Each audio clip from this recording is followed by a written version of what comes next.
আসসালামু আলাইকুম। আমরা এখন চাঁপাইনবাবগঞ্জ কনসার্টের মোবারকপুরে আছি। আমাদের যে আখের গুড়ের প্রজেক্ট, সেই প্রজেক্টে তো আমরা একটু আপনাদেরকে আমাদের প্রজেক্টের অবস্থাটা দেখাই। প্রবেশ মুখ, এটা প্রবেশ মুখ, প্রজেক্টের প্রবেশ মুখ। একদম শুরু থেকে এই পর্যন্ত শুধু আখের গুড়ের, আখের ছোবার ছোবা, হ্যাঁ, আখের ছোবা। এখনো কিন্তু প্রপারলি আমাদের সিজন শুরু হয়নি, মানে আরো একটু সময় লাগবে আরো ফুল সুইং এ উৎপাদন কাজ শুরু করার জন্য। বেসিক্যালি এই যে প্রজেক্টটা, এই প্রজেক্টটা দীর্ঘদিন আগের, এবং আমরা কিন্তু এখানে এই প্রজেক্টের সব উৎপাদন আমাদের না।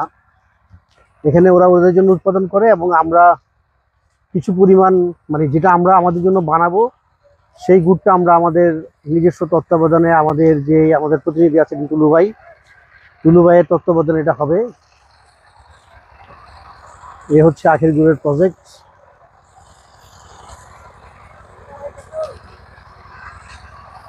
এই হোল্ডার জাতীয় গাছ দিয়ে এই রস উৎপাদন করা হয়। ওখানে একটা টিউবওয়েল আছে। নর্মালি উৎপাদন কাজে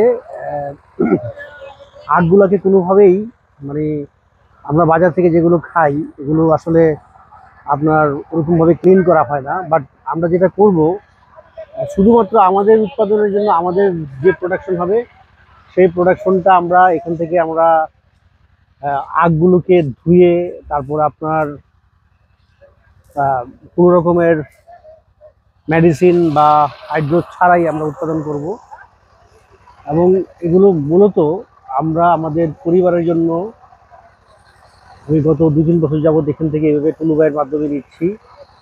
এবং এইবারই আমরা নিজস্ব তত্ত্বাবধানে বা নিজেদের অধীনে একটা একটা মাড়াইয়ের ব্যবস্থা আমরা করেছি। এবং যতটুকু আমাদের প্রয়োজন আমরা অতটুকু আমরা এখানে আমাদের দাঁড়িয়ে থেকে নিব।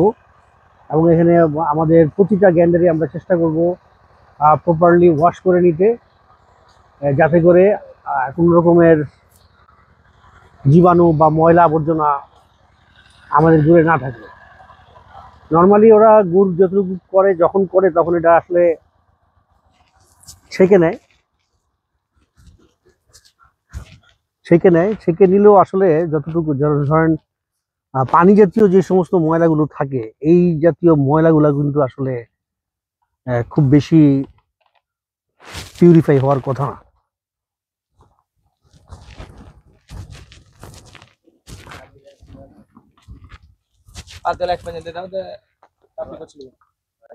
এটা কি জাল চলতেছে চাচা? এটা কি জাল চলতেছে?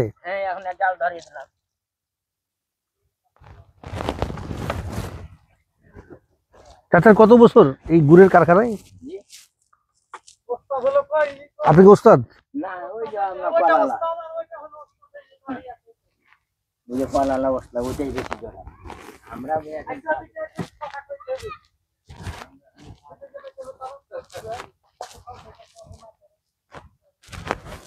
ওনারা অলরেডি গুড় বানিয়ে ফেলছে এটা। হ্যাঁ, এটা কি গুড় বানানো হয়ে গেছে না? এটা বানানো হয়ে গেছে, আর কিছুক্ষণ পর তারপরে ঢালবো। জিজ্ঞাসা করেন।